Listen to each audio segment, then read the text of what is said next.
Hi friends, জেভিএস family ব্লগে তোমাদের স্বাগত। আশা করছি তোমরা সবাই খুব ভালো আছো, আমিও খুব ভালো আছি। আজকের ব্লগটা আমি এখান থেকেই শুরু করলাম। অবশ্যই জানিও ব্লগটি কেমন হয়েছে। দেখতেই পাচ্ছ আমি এখন চাল ধুতে এসেছি পুকুর থেকে চালটা ধুয়ে নিয়ে তাড়াতাড়ি ভাত বসিয়ে দেবো। আজকে বড্ড বেলা হয়ে গেছে, আবার আজকে রথযাত্রা, আজকে বাড়িতে হবে নিরামিষ, তাই আজকে তেমন একটা তাড়া নেই, তাই একটু ধীরে সুস্থে কাজটা করছি।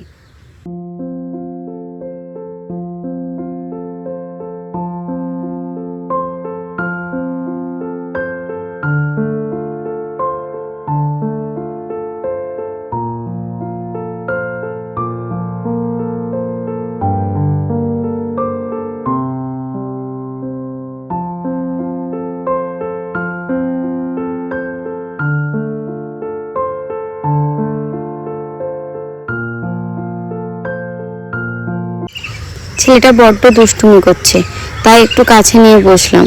ওকে আবার একটু না ধরে রাখলে মা ওইদিকে পুজো দিচ্ছে, মাকে একদম পুজো দিতে দেবে না। মা বারবারই বলছে অংশু তুমি একটু বসো, অংশু তুমি একটু বসো, সে মোটে কথা শুনবে না, সে খেলে খেলে বেড়াচ্ছে। দেখুন আমার কাছেও কিন্তু বেশিক্ষণ বসলো না। আমি এই ভাতটা বসিয়ে দিয়ে এবারে যাব তরকারির সবজি কাটতে।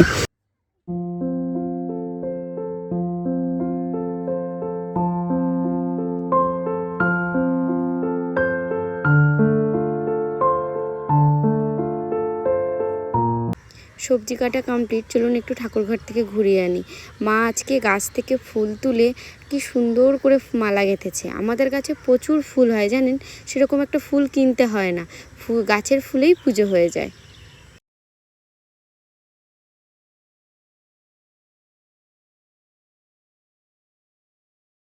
ইচ্ছা হচ্ছে একটু ফুরুলি খাবে, তাই একটু ফুরুলির তোড়জোড় করছি। এমনিতেই আজকে নিরামিষ হবে, শুধু সয়াবিনের তরকারি আর ফুরুলি, অন্য কিছু করতে আর মোটে ভালো লাগছে না।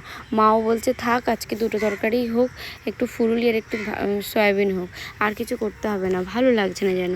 এই বৃষ্টি বৃষ্টি ওয়েদার তো যেন শুধু মনে হচ্ছে ঘুমোয়। ফুরুলির ব্যাটার আমার রেডি, দেখতেই পাচ্ছেন কেমন করে মেখেছি। খুব সুন্দর করে মাখতে হবে, নাহলে কিন্তু ফুরুলি ফুলবে না। খুব সুন্দর করে ভালো করে মেখে এবার তেলে দেওয়ার পাড়া। মা এদিকে গরম করতে তেল বসিয়ে দিয়েছে, আমি ততক্ষণে আরেকটু ফেটিয়ে নেবো বলে সেটাকে কাজ করছি। মা এদিক দিয়ে আমার বলছে মায়ের তেলের বোতল খুলতে পারছে না, আমাকে বলছে তুই খোল। তাই আমি হাসছিলাম যে মা কি বলে। দেখতেই পাচ্ছেন মা এদিকে সয়াবিনের তরকারিটা করছে আর এইদিকে কড়া বসিয়ে দিয়েছে, আমি এদিকে ফুরুলি করব। মার সয়াবিনের তরকারি করা কমপ্লিট, বাবা বলেছে আমাকে ফুরুলিটা ভাজতে, তাই আমি ফুরুলিটা ভাজছি। দেখতে পাচ্ছেন কি সুন্দর ফুরুলিটা ফুলে ফুলে উঠেছে, বেশ কিন্তু ভালো হয়েছে এগুলো খেতে। দেখুন এই ঝমঝমিয়ে বৃষ্টিটা শুরু হলো। এই বৃষ্টির কোনো রকম ঠিক নেই, কখন যে বৃষ্টিটা আসে বোঝাই যায় না। এইদিকে আমি ফুরুলিগুলো ছেড়ে দিলাম। ফুলগুলো কিন্তু বেশ খেতে ভালো হয়েছিল, বেশ ফুলকো হয়েছিল দেখতে। এবার আমি ফুলগুলো আর বাদ বাকি ফুলগুলো ভেজে নিই, ততক্ষণ আপনারা দেখতে থাকুন।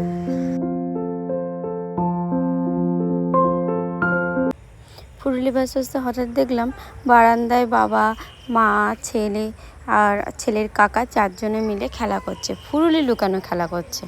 বেশ মজা পাচ্ছে ও, সারাদিন পরে সবাই এক জায়গায় হয়েছে, ও তো খুব খেলা করছে। ততক্ষণে ওকে আমি খাইয়ে দাইয়ে গুছিয়ে নিয়েছিলাম। এদিকে ওর বাবা চলে এসছে, আমি ভাতগুলো বেড়ে ওদেরকে খেতে দিই। মা তরকারিপত্র দেবে, ততক্ষণে আমি আরও বাদ বাকি কাজগুলো সেরে নেবো। মা এদিকে খেতে দিচ্ছে, আমি মায়ের আর আমার ভাতটা বেড়ে নিয়েছি, আমরাও খেয়ে দিয়ে নিচ্ছি একসাথে।